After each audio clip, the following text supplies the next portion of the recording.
Greetings, this is Brother Eli with another episode of Bible Truth Revealed. Today's teaching is entitled, What is the New Moon?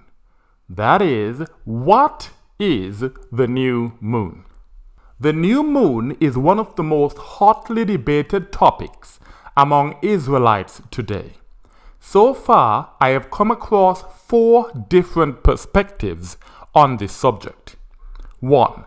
The new moon is the first crescent, also known as a slither. 2. The new moon is the dark moon, meaning when the moon cannot be seen. 3. The new moon is the full moon. And 4. It does not matter what the new moon is, because it has no bearing on the Hebrew calendar. In this teaching, I will examine some of the Bible verses that are most often quoted in those debates, and by process of elimination, I will explain which of these views I believe to be correct. First and foremost, I must acknowledge that each of these groups has no trouble finding resources that support their respective position. This means that whether you believe that the new moon is the first crescent, the dark moon, or the full moon, or even if you believe that it does not matter what the new moon is, it is easy to find resources that justify your belief. This confusion was purposely caused by the enemies of the Most High, so that Israelites who wish to commemorate the feast days and believe that these can be calculated based on the moon would find it practically impossible to do so. In other words, we cannot all agree on the dates of the feast days without first agreeing on what and when the new moon is. Although we cannot keep the feast days today, we can commemorate them. To learn the difference between keeping and commemorating the feast days, please listen to my teaching entitled, Can We Keep the Feast Days in Captivity? That is, can we keep the feast days in captivity? This teaching is directed at those who believe it does matter when the new moon is, and that we need to identify the new moon to commemorate our feast days on the correct dates. For the best chances of identifying the new moon without being bamboozled by the oppressor's philosophy, we must search for this knowledge in the Bible alone. By simply setting aside extra biblical resources when it comes to this subject, we will increase our chances of coming to an agreement about what and when the new moon is. We do not need encyclopedias, concordances, commentaries, Bible dictionaries, or the writings of Flavius Josephus to identify the new moon. We simply need to choose a reliable and consistent Bible translation and search it diligently to get the correct understanding of the new moon. To demonstrate this, I will not use any sources outside the Bible in this teaching. When discussing this subject, a major point of contention is Psalm chapter 81 verse 3 as found in Christian Bibles.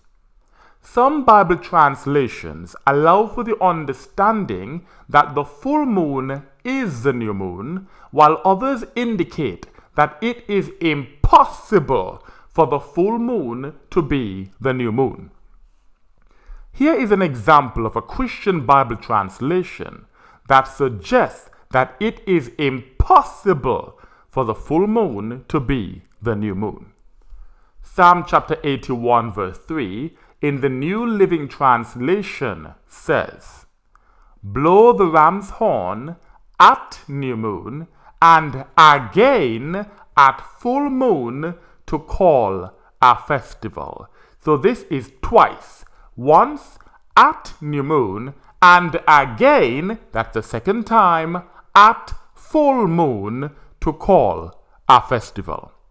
For those Israelites who rely on Christian Bibles such as this one, there is no need to research any further. This one verse leaves no room for doubt. According to this verse, the new moon cannot possibly be the same as the full moon. Case closed. But not so fast. Israelites must remember that our enemies have worked very hard to change times and laws. Part of this plan is creating Christian and Jewish Bibles that lead their readers away from the truth. The oppressor has convinced most of the world that the day begins at night.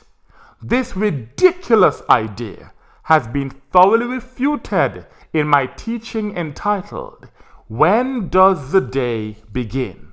That is, when does the day begin? They also tried to change the weekly Sabbath day to the day commonly referred to as Sunday. This deception is clearly explained in my teaching entitled, When is the seventh day Sabbath? That is, when is the seventh day Sabbath?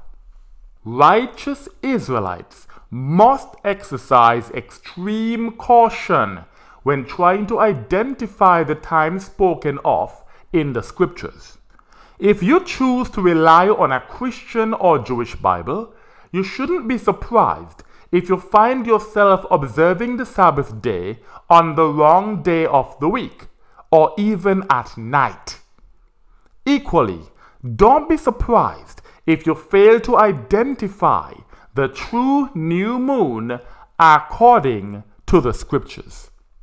I choose to teach from the Brenton Septuagint translation because it dates back to 250 years before the invention of Christianity.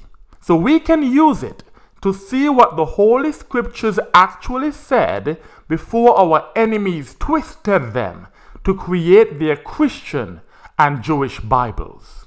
Furthermore, after 10 years of comparing Bible translations side by side, I have concluded that this is the most reliable and consistent translation of them all.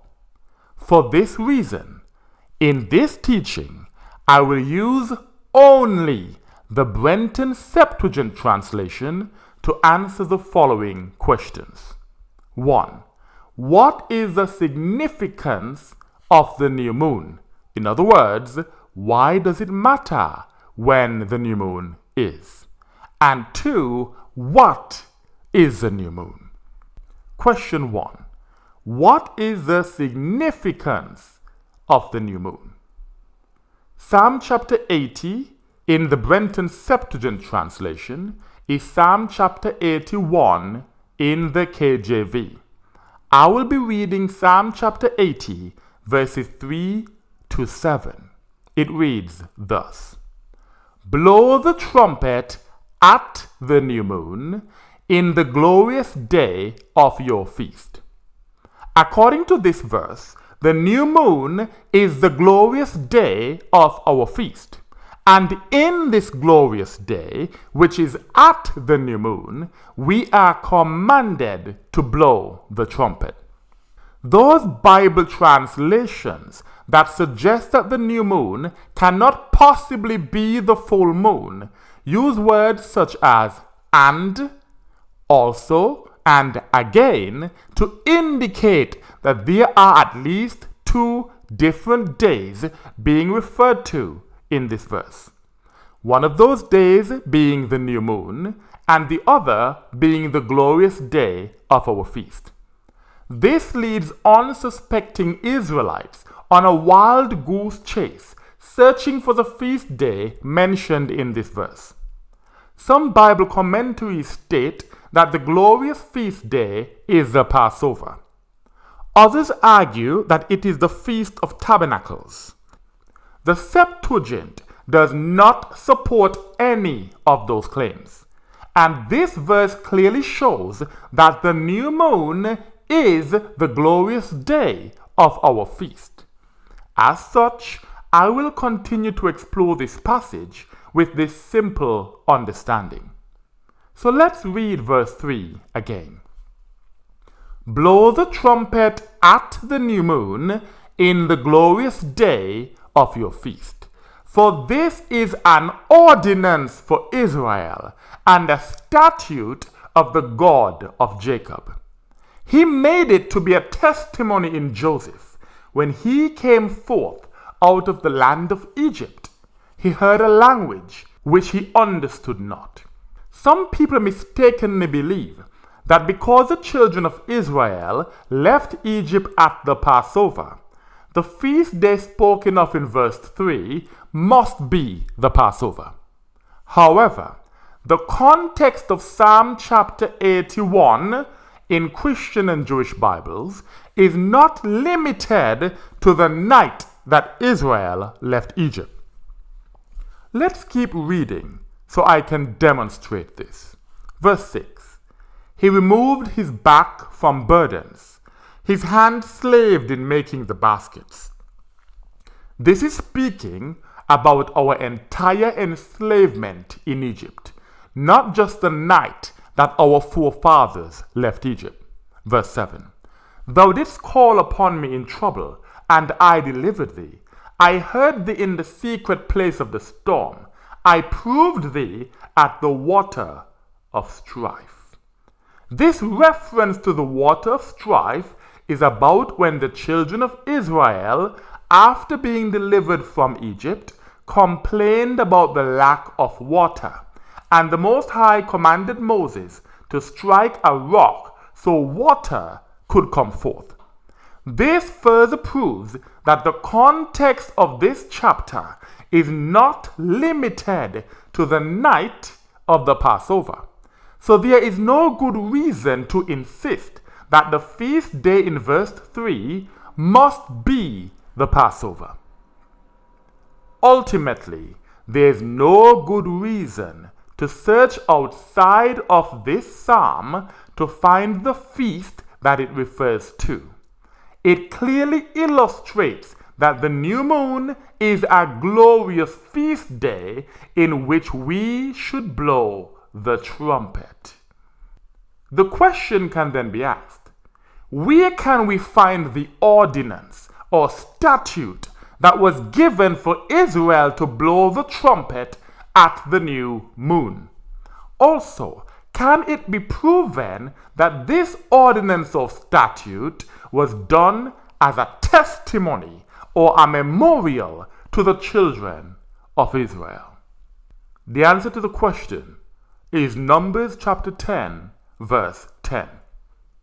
Numbers chapter 10, verse 10 reads thus: And in the days of your gladness, and in your feasts, and in your new moons, ye shall sound with the trumpets.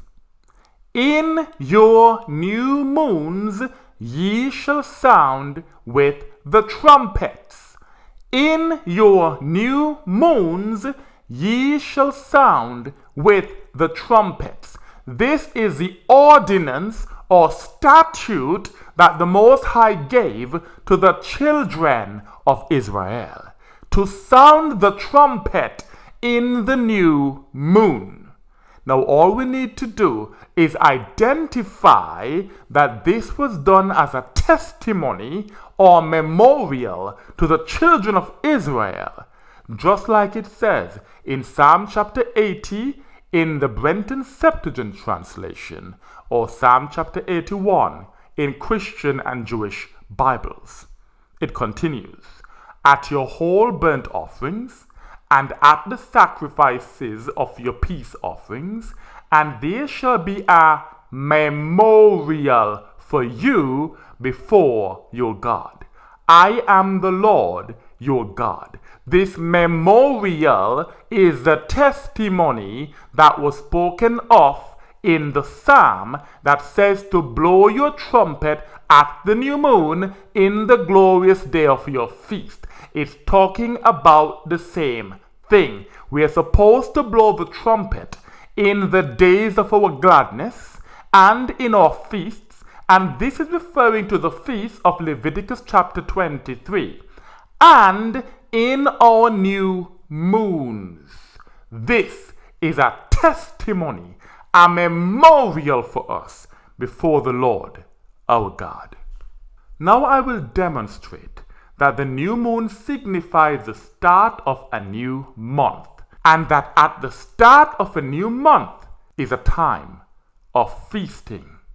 1 Kings chapter 20 in the Brenton Septuagint translation is 1 Samuel chapter 20 in the KJV.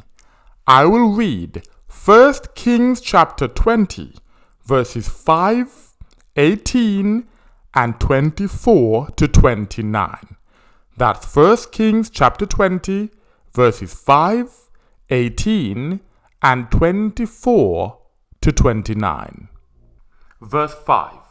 And David said to Jonathan, Behold, tomorrow is the new moon, and I shall not on any account sit down to eat. But thou shalt let me go, and I will hide in the plain till the evening.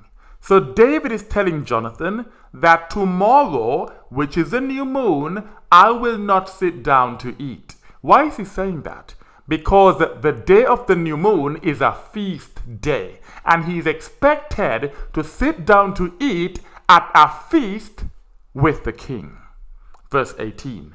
And Jonathan said, Tomorrow is the new moon, and thou wilt be enquired for, because thy seat will be observed as vacant. So the people at the feast are going to notice that David is missing. On the new moon, there is a feast because the new moon is a feast day. Verse 24. So David hides himself in the field, and the new month arrives.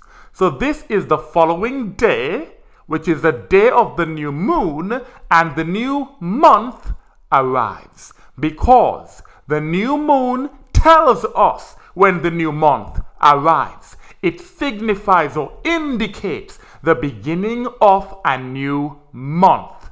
It continues. And the king comes to the table to eat. Why? Because it is a feast day. The king comes to eat, and he expects David and others to be there to feast with him on this glorious feast day, which is the day that the new moon and the new month arrive. Verse 25. And he sat upon his seat as in former times, even on his seat by the wall. And he went before Jonathan. And Abner sat on one side of Saul, and the place of David was empty. And Saul said nothing on that day, for he said, It seems to have fallen out that he is not clean, because he has not purified himself. So Saul doesn't find it suspicious that David is not at the feast on the new moon, which is a feast day, because he said maybe he is not clean. And if he is unclean, he should stay away from the feast. Verse 27. And it came to pass on the morrow, on the second day of the month. So notice, the day after the new moon appears is the second day of the month. This means that the previous day, which was the day when the new moon appeared, was the first day of the month.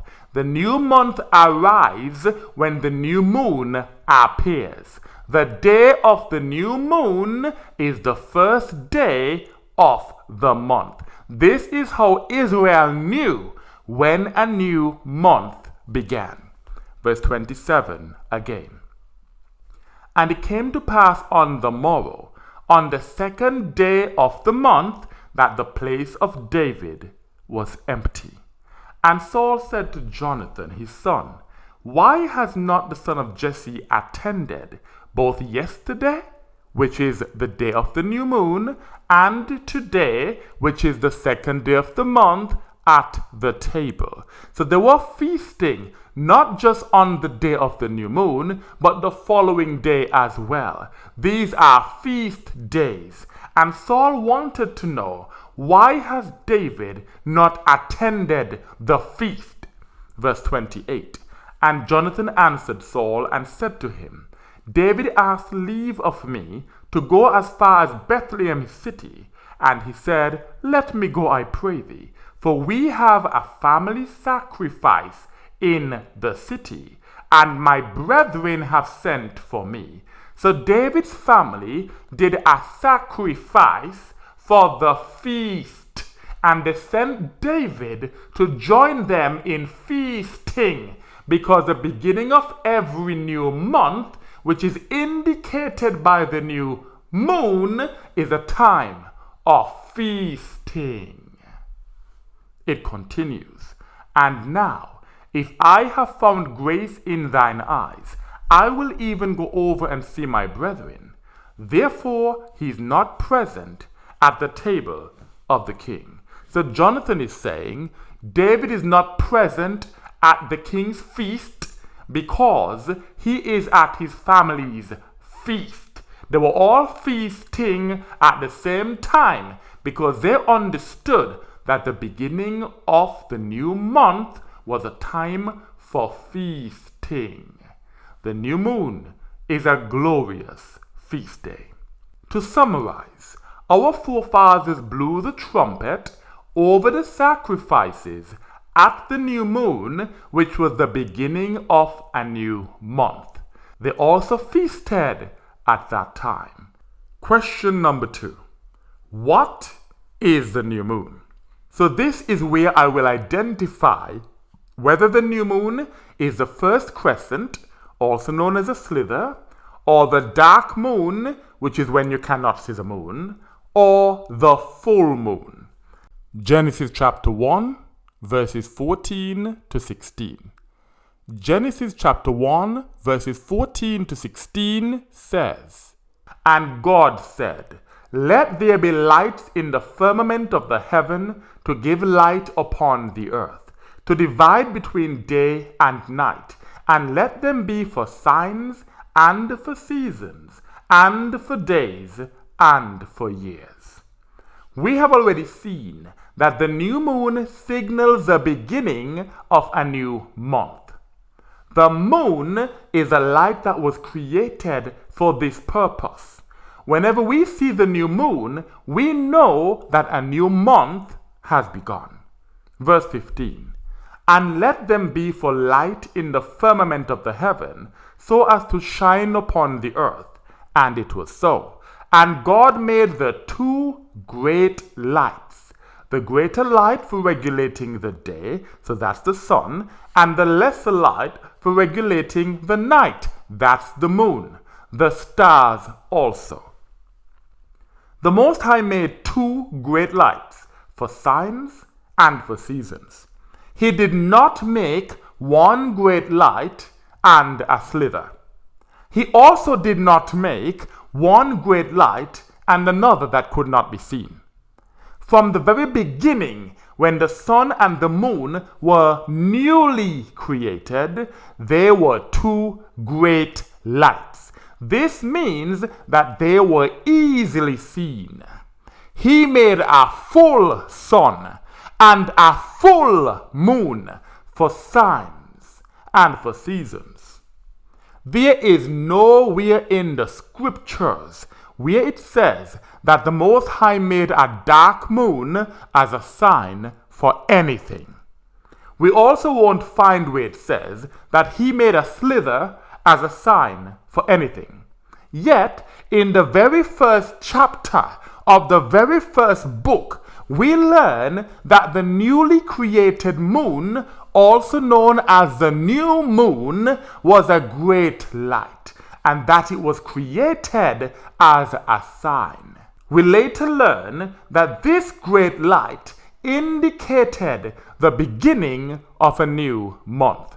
The sun, moon, and stars can only indicate the signs and the seasons when we can clearly see them. If something cannot be seen, it cannot indicate anything. So there is no good reason to believe that the new moon is when the moon cannot be seen. That quickly rules out the so-called dark moon. In the epistle of Jeremiah, chapter 1, which is Baruch chapter 6 in the 1611 King James Version, I will read verses 60 to 61. So it's the epistle of Jeremiah, chapter 1, in the Septuagint, or Baruch chapter 6 in the 1611 KJV, and I'm reading verses 60 to 61. It says, "For sun, moon, and stars being bright, and sent to do their offices are obedient." This is exactly what I just explained from Genesis chapter 1.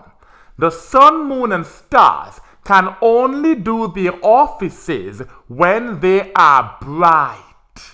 This is why the Most High created two great lights. In other words, a full sun and a full moon for signs and for seasons. To be perfectly clear, the newly created moon, also known as the new moon, was a full moon. Verse 61. "In like manner, the lightning when it breaketh forth is easy to be seen, and after the same manner the wind bloweth in every country." Just like the lightning is easy to be seen because it is bright, the moon, that is the sign that indicates the beginning of the month, is easy to be seen because it is bright. This fact rules out the first crescent or slither because it is not bright or easy to be seen.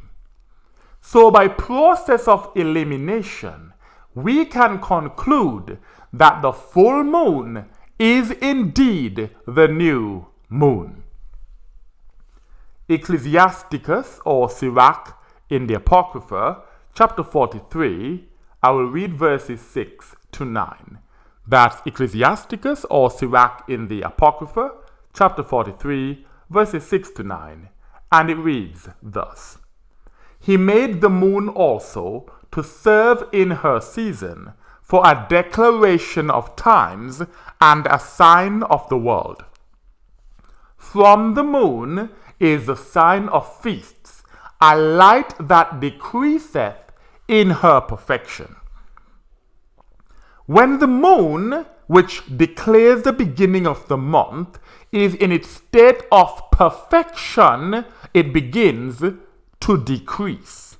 That's exactly what we see after every full moon. The moon, being in its state of perfection, begins to decrease until it gets to the first crescent, also known as a slither, then it disappears. So these verses are clearly speaking about the full moon. Those who reject the clarity of the scripture insist that the moon cannot start off in its perfection. They say that just like a baby starts small, then grows to its fullness or perfection as a fully grown man or woman, the new moon must start off as a slither, then grow to its fullness or perfection. The problem with this philosophy is that it is not consistent with the creation story. The Most High created Adam as a fully grown man, not as a baby. Therefore, it shouldn't be difficult to understand that the Most High also created the moon in its fullness, in its perfection, and not as a slither. This scripture states very clearly that the moon is a sign of feast in her perfection. It is only after declaring the times, such as the beginning of a new month, that it begins to decrease from its state of perfection or fullness. So these verses can only be speaking about the full moon, not the dark moon, and not the slither. Verse 8. The month is called after her name, increasing wonderfully in her changing, being an instrument of the armies above, shining in the firmament of heaven. The beauty of heaven, the glory of the stars, an ornament giving light in the highest places of the Lord. The month is called after the name of the moon. The month increases or progresses as the moon changes or decreases. So, as we get further into the month, the moon continues to change or decrease. These verses are still talking about the full moon. In conclusion, the newly created moon, also known as the new moon, was a great light that was appointed for signs and seasons. To be specific, in its perfection or fullness, it signaled the beginning of a new month. When the new moon serves in its office, it is always bright and easy to be seen. This is how we know that the new moon cannot possibly be the first crescent, also known as a slither, and it cannot be the dark moon, which is when the moon cannot be seen. This is also how we know that the full moon is indeed the new moon. And with that I say, Shalom.